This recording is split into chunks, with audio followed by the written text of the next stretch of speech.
Prêt à parler d'actualité politique? Alright. Donc là, on continue la suite des 4 vidéos sur le salaire minimum à 15 $.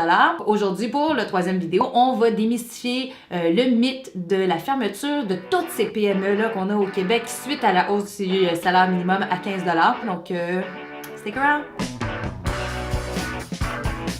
Donc, dans les dernières vidéos, on a dressé le portrait des travailleurs pauvres et on avait statué que oui, elle allait peut-être occasionner quelques pertes d'emploi, mais pas suffisamment pour justifier tous ces travailleurs qui vivent sous le seuil de pauvreté. Mais là, aujourd'hui, on s'attaque à quelque chose de tellement plus gros, à quelque chose auquel les Québécois tiennent tellement, là, beaucoup plus qu'à leur jus d'orange.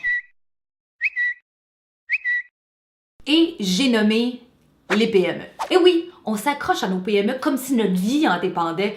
Et c'est le cas de le dire. En effet, les PME sont un peu la source de notre économie au Québec, étant donné que, 89,9% des emplois proviennent de ces entreprises-là. Fait que c'est normal de s'inquiéter des répercussions de la hausse du salaire minimum à 15 $ sur le sort des PME. Mais si on oublie 2 secondes les arguments partisans et tendancieux du patronat et qu'on regarde du côté de 2008 à 2010, on peut observer une hausse du salaire minimum qui s'apparenterait à celle du 15 $ l'heure, sans toutefois observer un taux important de fermeture des PME. Là, vous vous dites « Ah, pauvre folle, le rêve en couleur ». Là, on peut expliquer ce phénomène de 2 manières. De un, en augmentant le pouvoir d'achat de certaines personnes, on augmente la demande effective générale.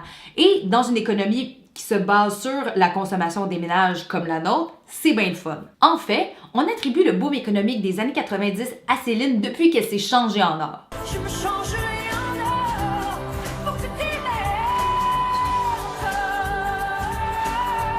Donc, d'une certaine manière, le salaire minimum stimule l'économie et agit à titre de mesure de relance. De deux, oui, parce que vous vous souvenez, je commençais mais j'ai fait plusieurs parenthèses, mais là on est rendu au numéro 2. Ce genre de hausse est généralement accompagné d'une aide gouvernementale pour les PME qui, eux, ont un revenu un petit peu plus modeste.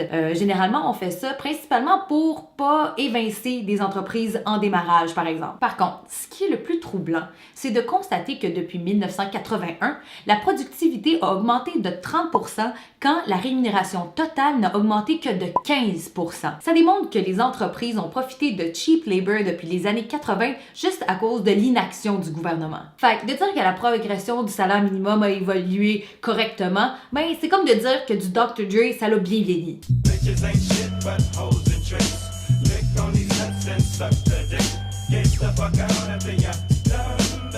Je suis assez d'accord avec Normand Baillargeon qui, lui, interprète le phénomène des travailleurs pauvres comme un aveu d'échec de notre système économique libéral. Parce qu'il peut plus démontrer que en travaillant fort, tu peux te sortir de la pauvreté, et ce, même après des années de croissance économique. Donc, pour résumer, la hausse du salaire minimum à 15 $ l'heure n'occasionnerait pas massivement la fermeture de nos PME. Puis, dans le prochain vidéo, on va parler d'inflation, de hausse des prix. Oh my god, c'est tellement excitant, là, faudrait certainement pas que tu manques ça. Fait que, manque rien, puis subscribe.